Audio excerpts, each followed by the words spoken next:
Hey guys, Tracy from Slavens Racing. Got some new products here from Bolt. They're oversized screws, the wood screws for like all the plastic that under the seat where they use these. They're just a little bit bigger. If you strip one of those out, you'll be able to put this in and take up the slack without having to get a new tank or doing something crazy to get it mounted. Got some easy grommets that replace these. Supposed to be a whole lot easier to get locked in and take off.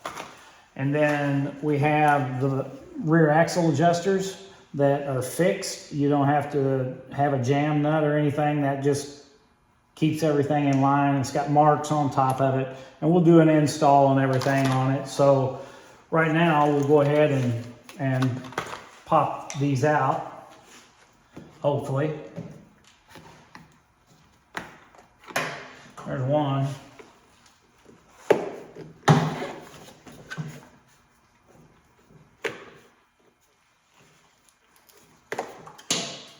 There's two.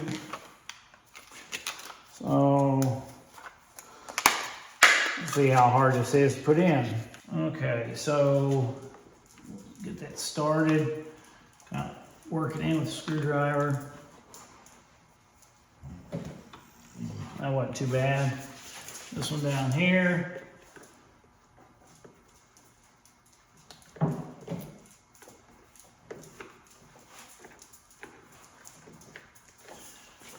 That went pretty easy. Easier than I thought it would. Let's see how easy it snaps back in.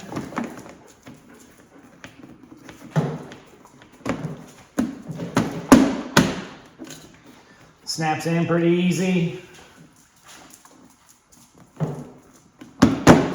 Pops out easier than stock. So that's a win-win there. Sometimes I have to get a screwdriver to help get them out. So that all pops in. Relatively easy deal.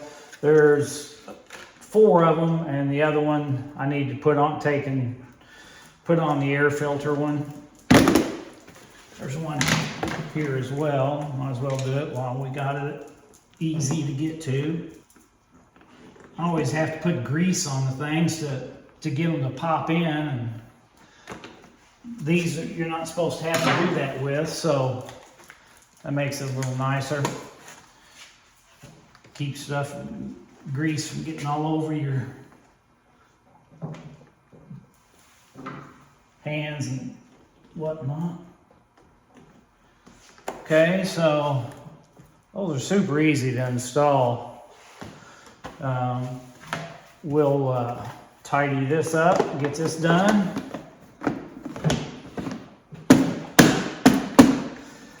And I'll go ahead and I'll get the axle out, and then we'll take the one end off of the axle, and it will screw into that.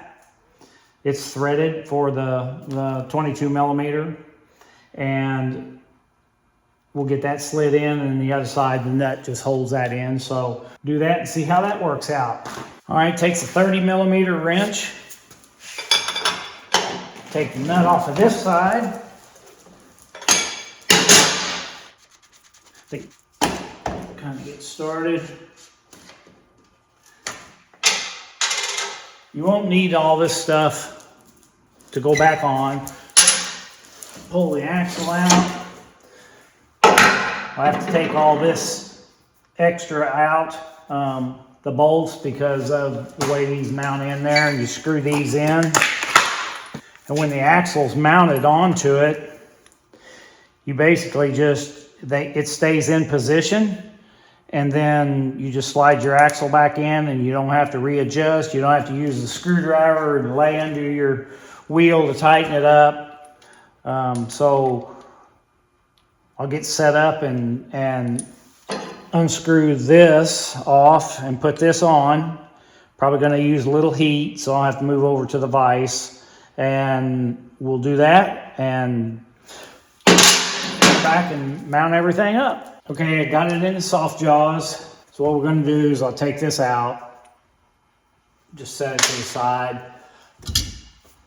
I really thought that this had Loctite on it, but it does not. It came loose pretty darn easy. So get it all taken off here. I guess it had some Loctite on it, but it did not have enough that I needed heat for it. Way I can still reuse it. I didn't even tear it up. So we'll set that to the side. I don't ever use blue Loctite, but I just use red, but I'll just stick a few drops on it, make sure.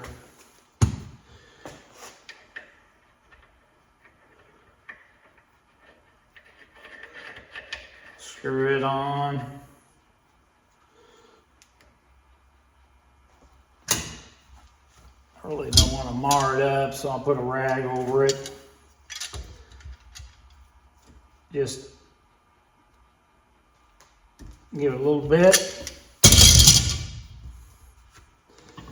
Wipe the red Loctite off.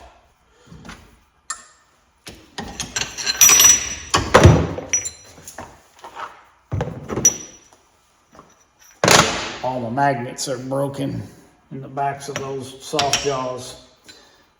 So every time I turn it loose, it falls to the floor. So we're ready to go over, put the axle back together, readjust everything, and then when we pull the wheel out, all we have to do is slide the axle back in, and you don't have to readjust. One wrench adjusts forward and backward, tighten your axle nut back up, and you'll be done. Okay, we're ready to take and kind of wipe this stuff out. Takes a 13, get that loose, and you take these out. I do take and put anti-seize on these. Makes them easier to come out, to adjust, so you don't get them all corroded and stuff. Okay, got my anti-seize, put some on it. Bolts on both sides.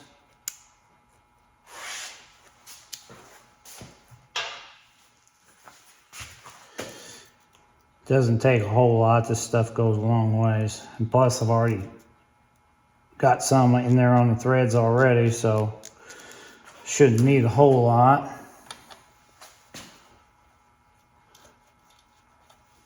Screw these back in. They're going to need to be about the same spot as what they were, strangely enough. I think if I make this V-mark line up with where it was before, it'll line up. We'll see.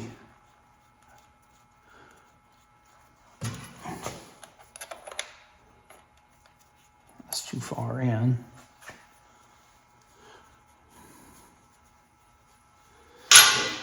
All right, let me get some grease and put on the axle. Okay. Some grease on that.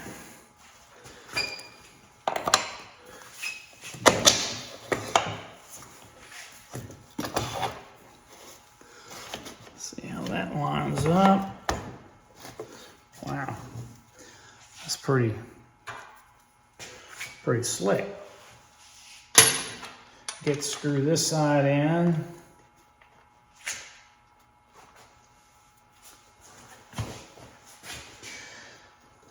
Probably should have done that before I put the axle all the way through. Make it a little easier. We'll get this all in, readjust the chain, and this bike will be ready to go hit the trails. So this side screws on and goes like this. I just discovered. Didn't research it enough before I started. And this other side, to make sure that the nut sits down in the recess, it goes on in reverse. It'll have to go on like that. So I have to set it in here and then screw the deal in the adjuster this way. I'll show you what I mean. So, like the other side, it goes on like that because the axle's screwed into it. This side, you have to put it in like this and on. If you do it like that, then the nut has no place to recess, and then it sticks out a little farther. So you have to put it in first and then screw it in like that.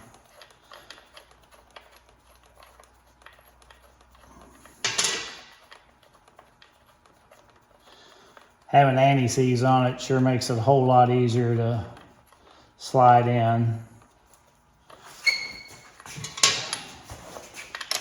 My fingers just don't work like they used to.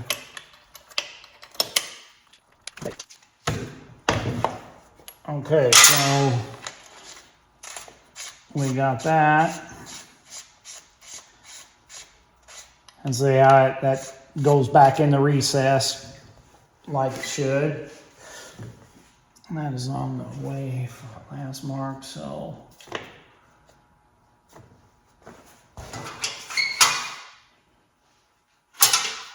It needs to come back up a little bit. Second to last mark, need to run this one out a little bit. And got the chain adjusted. I usually take and make 3 fingers right behind the chain block, but I make it's pretty loose on the bottom. It's probably more like 3.5 fingers, depending on how big your hand is, I guess. So tighten everything down and you're all done. You don't have to worry about putting the wrench in turning it back so that you make sure it's forward when you tighten it up, because it's always in the same spot when you put it back in. We're fumbling around trying to get everything organized. Well, that's about it. Like us on YouTube, visit us on Instagram, and get out and do some riding. The weather's turning and it's a beautiful day.